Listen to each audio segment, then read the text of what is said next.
Amigos e irmãos, muita paz e muita luz. Quero mais uma vez agradecer aos que fazem o Grupo Espírita Maria de Nazaré, da cidade de Itamaracá, Pernambuco, pela oportunidade de estarmos juntos falando dos ensinamentos do Evangelho do Mestre Jesus. Queremos também saudar os internautas, aqueles que porventura estejam conosco nesse momento e que possamos dividir esses momentos de reflexão, de luz, para o nosso dia a dia. Sabemos que o Evangelho de Nosso Senhor Jesus Cristo é a bússola para todas as criaturas e que nos auxilia nos momentos mais difíceis da nossa vida. Se nós estivéssemos constantemente lendo o Evangelho e vivenciando as suas lições, com certeza os sofrimentos, as dores, as dúvidas seriam bem menores. E hoje nós estamos vendo o capítulo 16 do Evangelho segundo o Espiritismo, que é: não se pode servir a Deus e a Mamon. E aí é bem interessante que esse capítulo ele nos traz assim várias reflexões sobre os bens materiais e os bens espirituais, onde nós vamos ver aqui no seu índice, começando pela mensagem Salvação dos Ricos, que é uma referência do Evangelho que está lá narrada por Mateus, por Marcos, por Lucas, nos trazendo assim reflexões sobre essa questão do rico e da salvação. Isso não quer dizer que nem todo que é rico não se salva ou se salva, porque Jesus falou da riqueza espiritual. Mas, continuando esse capítulo, que eu acredito que já foi estudado por vocês, por outras pessoas, trata-se do preservar-se da avareza. Né? Fala também de Jesus em casa de Zaqueu, a parábola do mal rico, a parábola dos talentos. Essa parábola é maravilhosa dos talentos, refletirmos sobre todos os talentos que Deus nos permitiu ter e muitas vezes nós usamos também essas riquezas, porque não deixa de ser uma grande riqueza os nossos talentos, e a gente sabe disso quando nós perdemos alguns deles. Por exemplo, alguém que tem plena visão e de repente perde a visão de um olho ou dos dois olhos. Como vai ser mais difícil viver quando perde a mobilidade de algum órgão, de um braço, de uma perna, quando perde a voz, quando perde a questão do escutar. E aí a gente vai saber como nós éramos ricos e não sabíamos. Isso referindo-se ao corpo material, que não deixa de ser também uma grande riqueza para nós, porque nós precisamos do nosso corpo físico para a nossa evolução aqui na Terra. E ainda continua esse capítulo falando da utilidade providencial da riqueza, provas da riqueza e da miséria, das desigualdades das riquezas, porque uns vêm com muitos bens e outros sem nenhum. Né? Qual a explicação para tudo isso? E ainda temos algumas mensagens de espíritos amigos na instrução dos espíritos, falando sobre a verdadeira propriedade, o emprego da riqueza, desprendimento dos bens terrenos e a transmissão da riqueza. No entanto, hoje nos cabe falarmos sobre o emprego da riqueza, que está lá nos itens 11 a 13 do Evangelho segundo o Espiritismo. São 3 mensagens de espírito diferente, trazendo orientações para nós sobre isso. No entanto, nós vamos dar uma busca no que fala o Livro dos Espíritos nas questões 814 a 816 sobre essa questão das provas da riqueza e da miséria. A pergunta 814 diz: Deus concedeu a riqueza e o poder a uns e a miséria a outros, para testá-los de maneiras diferentes. Isso, no caso, já é a resposta. A questão 815A a pobreza e a riqueza são provas difíceis. Uma provoca queixas contra a providência e a outra induz ao excesso. Você vê que tanto a riqueza como a pobreza são provas e difíceis. A pobreza a gente já sabe qual é, a necessidade de tudo e você não tem condição de adquirir. Então o sofrimento já é direto. E da riqueza, o primeiro sofrimento é o medo de perder o que tem. Porque a gente só pensa no agora, no aqui, somos imediatistas. Realmente é difícil. Conheço pessoas que perderam tudo que tinha, uns sucumbiram e outros resistiram, deram a volta por cima, porque já tinham uma consciência da vida futura, da vida espiritual, e que as coisas não terminam no túmulo quando a gente deixa o corpo físico. A questão 816 nos fala o seguinte, que o rico, mesmo sujeito a maiores tentações, tem mais facilidades de fazer o bem, o que nem sempre acontece. Você vê, Deus dá a oportunidade da riqueza para ver o que é que o homem faz com o que tem. Mas, por outro lado, ele nos dá o livre-arbítrio, a gente decide o que deve fazer. Quantas oportunidades nós temos com a prova da riqueza? E muitas vezes nós desperdiçamos e nos comprometemos ainda mais por não fazer o bom uso da mesma. E aí compete a nós refletirmos sobre essa questão, né? Ainda no Evangelho segundo o Espiritismo, nós vamos ver agora o que trata esse item 11, emprego da riqueza.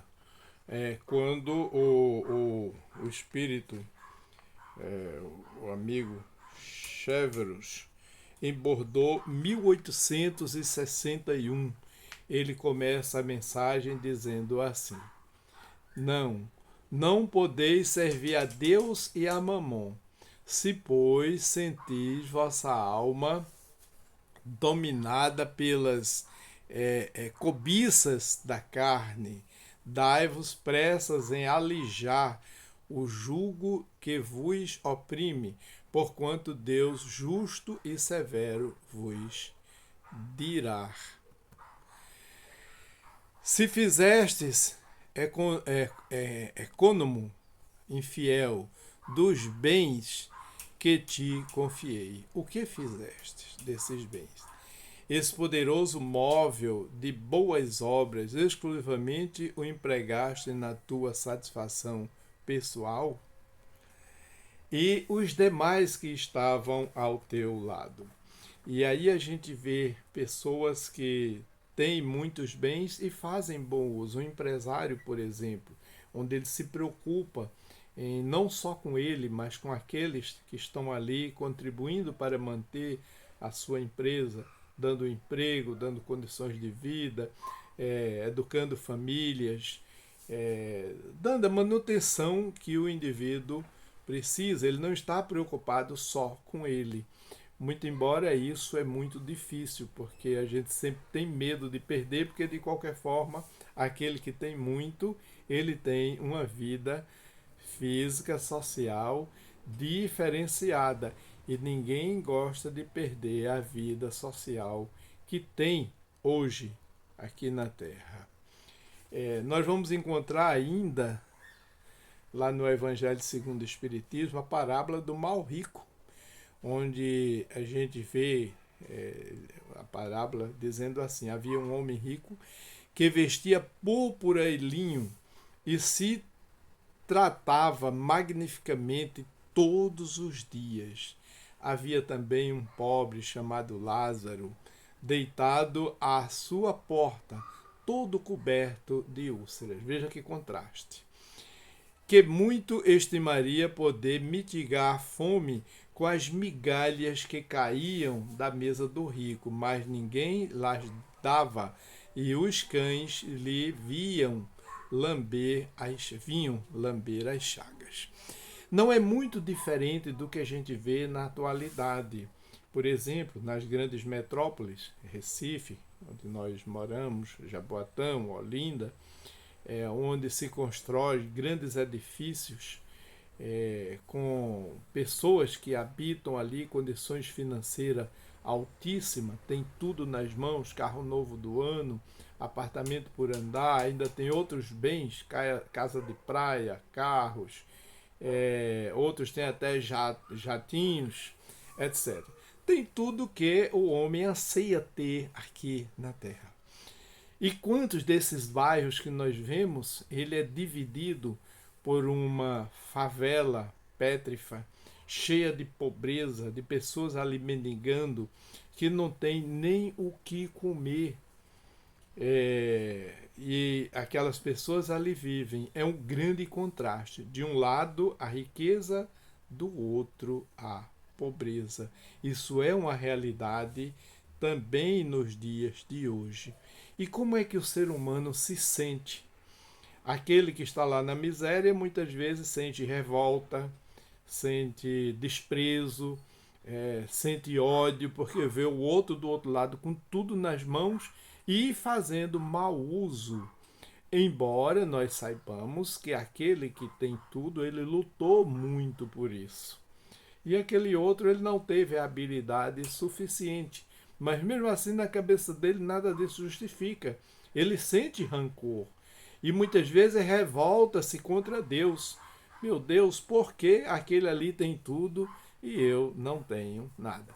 São questões complexas que nós não vamos aqui adentrar o nosso parecer e nem o porquê de tudo isso, mas uma coisa nós sabemos, é uma prova.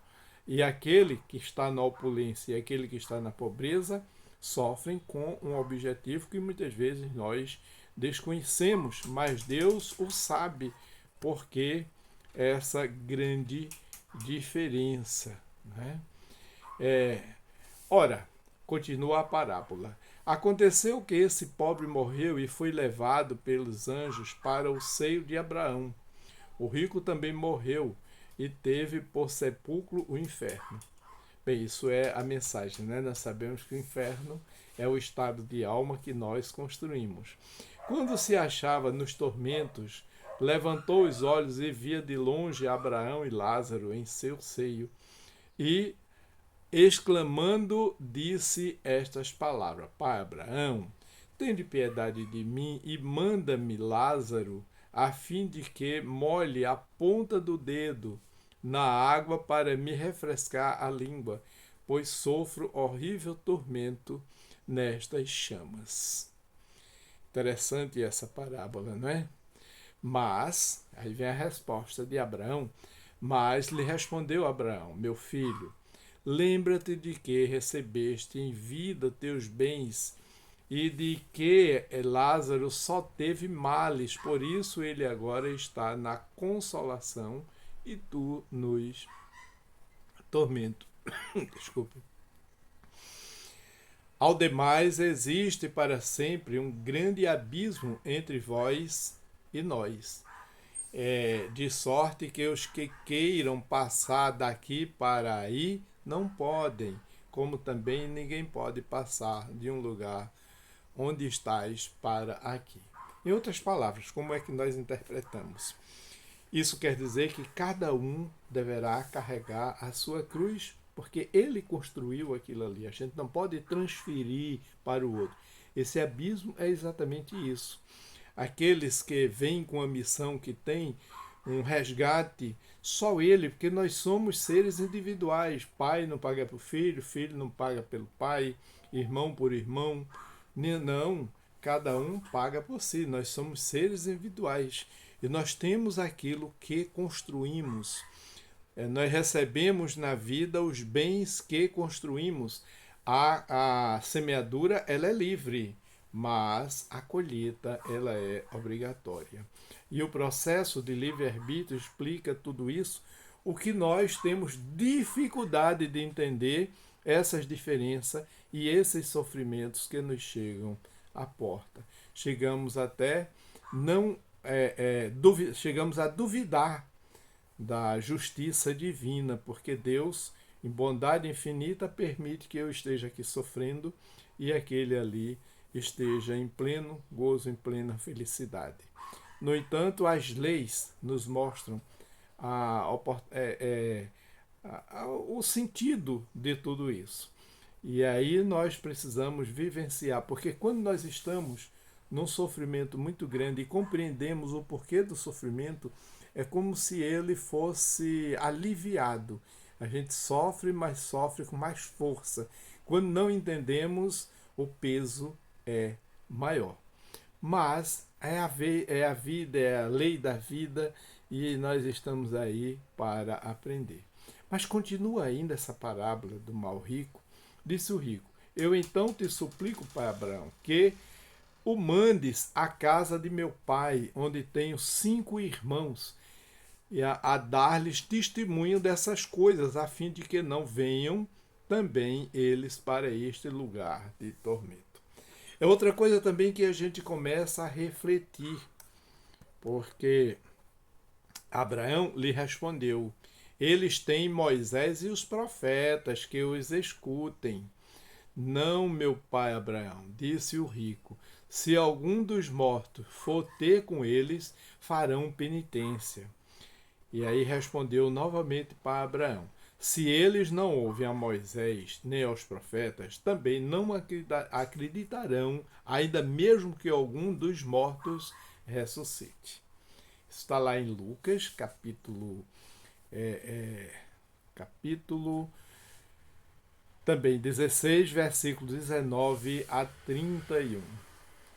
Se a gente, se nós nos reportarmos para a vida aqui na Terra, acontece muito isso. Há aqueles que até chegam a ouvir, participar, entender as verdades, quer dizer, tomar conhecimento da verdade, mas não entendem. Querem mesmo é seguir a vida que eles que determinem.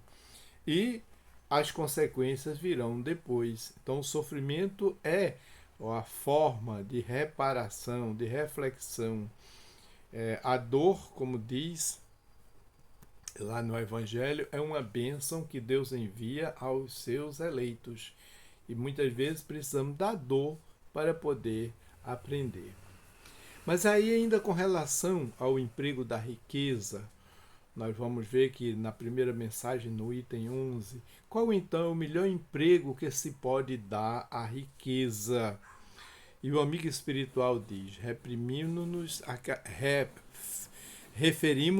à caridade plena de amor que procura a desgraça e o ergue sem o humilhar. Não é?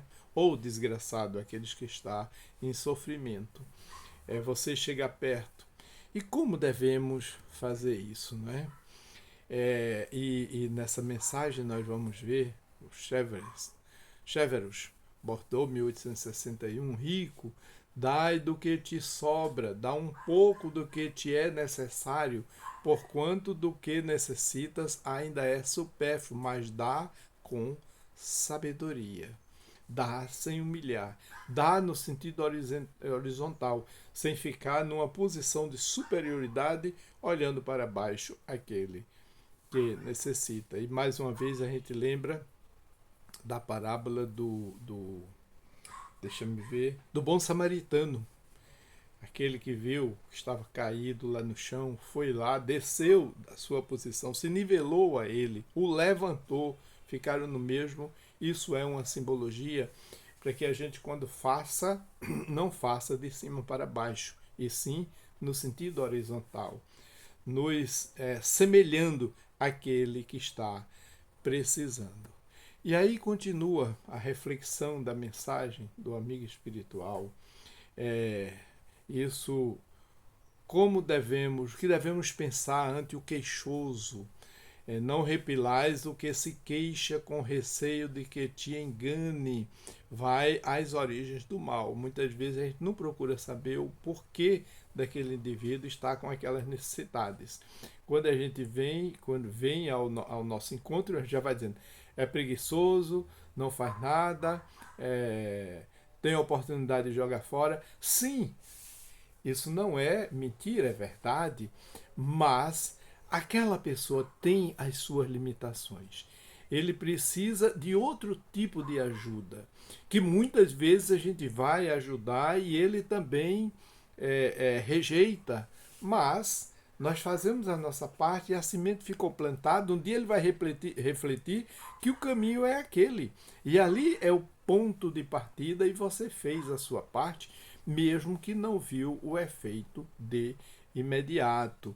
E aí nós temos que fazer o quê? Aliviar aquele que está precisando. Mas também informar-se do porquê ele está assim. Muitas vezes na casa espírita, a gente vê pessoas que chegam com tremendos sofrimentos e às vezes a gente fica pensando, poxa, por que tudo isso? Quando a gente faz não é uma anamnese, mas uma reflexão no atendimento fraterno, escutando aquela pessoa, que a gente vai como se fosse fazendo uma psicoterapia, né? Ver que ele passou por tantas dificuldades que às vezes a gente diz, poxa, eu não sei nem se eu conseguiria passar o que ele passou. E ele tem suas limitações. Para a gente diz, não é assim não, meu irmão, levante-se, vá. Mas ele não tem forças. E nós precisamos dar a mão para que ele ande e um dia passe a andar sozinho. Não é que a gente vai andar por ele, mas a gente dá uma força para que ele possa andar. E aí, mais uma vez, uma reflexão. Qual o mais eficaz? A esmola, o trabalho, o conselho, a afeição? Tudo é importante. No entanto, não adianta você somente doar, porque isso às vezes vicia o indivíduo a pedir. Mas você estimulá-lo a fazer alguma coisa, a adquirir um trabalho, até oferecer oportunidades, isso de acordo com o seu campo de atuação. Né? Podemos ver também os conselhos, a afeição ao indivíduo, né? Porque muitas vezes ele está precisando de alguém que o escute, de alguém que possa ouvi-lo. Muitas vezes é uma palavra de carinho ou um ouvido que eu escuta que já o deixa aliviado, né? Então devemos difundir em torno de nós mesmos com os socorros materiais, né? O amor de Deus, o amor do trabalho, o amor do próximo, etc. E aí, nós vamos ver o Espírito Protetor, que ele deu essa mensagem, que é no item 12 do Evangelho segundo o Espiritismo, quando ele fala: quando considero a brevidade da vida dolorosamente, me impressiona a intensidade ou a incessante preocupação de que é para vós objeto de bem-estar material, ao passo que tão pouco importância dais ao vosso aperfeiçoamento moral, o que, no entanto, é o que importa para a eternidade, porque a vida é eterna. E nós, ninguém paga por ninguém, cada um paga por si. É a lei de causa e efeito. Eu tenho aquilo que eu construo. E não adianta a gente se queixar e achar que o problema é do outro, a culpa é do outro, é nossa. O outro às vezes está ali somente como uma forma para que a gente passe por aquela situação, mas é uma oportunidade. E ainda, Fenelon nos diz, sendo o homem o depositário, o administrador dos bens que Deus lhe põe nas mãos, contas severas lhe serão pedidas do emprego que lhes haja de ter dado aqui na vida terrena em virtude do seu livre-arbítrio. O que fizeste? Onde consiste tudo isso, né? O que fizeste com o que recebeste? Onde consiste o mau uso dos bens materiais, das riquezas? O merecimento de cada um está na proporção do sacrifício que lhe impõe a si mesmo. E aí, meus queridos amigos e irmãos, refletindo sobre todas essas questões, sobre esse ensinamento nos Espíritos, nós precisamos pensar melhor quando temos algo a mais no campo material. Em suma, há provas da riqueza e a prova da pobreza. O que eu posso fazer com os bens materiais, um emprego da riqueza que eu tenho nas mãos. O que foi que eu fiz? E como é que eu vou responder na minha chegada no plano espiritual sobre tudo isso? Depois, aquilo que eu adquiri, os títulos, os bens, vão ficar tudo. Só vai aquilo que eu fiz de bem. Logo assim, pensemos bem. Reflitamos e que possamos ser útil com tudo que tivermos aqui conosco e com os outros. Assim, nós encerramos a nossa conversação desejando muita paz, muita luz e agradecendo a Deus por essa feliz oportunidade de estarmos mais uma vez juntos. Obrigado a todos e até a próxima oportunidade. Um dia de muita paz e de muita luz.